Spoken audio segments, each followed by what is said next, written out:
आणि ब्रेक नंतर एक महत्त्वाची बातमी। बारामतीमध्ये सरकारी कार्यक्रमात स्थानिक नेत्यांची नावं डावलल्याची चर्चा आहे। कार्यक्रमामध्ये उपमुख्यमंत्री अजित पवार, शरद पवार, सुप्रिया सुळे यांची नावं नाहीत। स्थानिक लोकप्रतिनिधी यांची नावं नसल्यामुळे सध्या चर्चा आहे।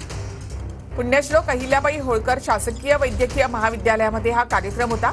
या कार्यक्रमाला खासदार सुनेत्रा पवार यांची उपस्थिती होती, मात्र इतर नेत्यांची नावं सुद्धा या कार्यक्रमासाठी नव्हती। कार्यक्रमाचा जो फोटो माझ्याकडे आला त्यामध्ये स्थानिक आमदार अजित पवार यांचं नाव दिसलं नाही। तिथे राज्यसभेचे खासदार आदरणीय पवार साहेब त्यांचं नाव दिसलं नाही आणि माझंही दिसलं नाही। माझं नाव दिसल्याचं दुखणं मला अजिबात नाही, पण प्रोटोकॉल प्रमाणे स्थानिक आमदार अजितदादांचं तर नाव असायलाच पाहिजे होतं। त्यांना आमंत्रण होतं का नाही ह्याची मला माहिती नाही, पण मला आणि आदरणीय पवार साहेबांना आमंत्रण नव्हतं, तर त्यांचं नावही असलं पाहिजे। आता त्यांना आमंत्रण दिलं होतं का नाही हे मला माहिती नाही, पण दुर्दैव आहे की महाराष्ट्र सरकार सातत्याने प्रोटोकॉल मोडतोय।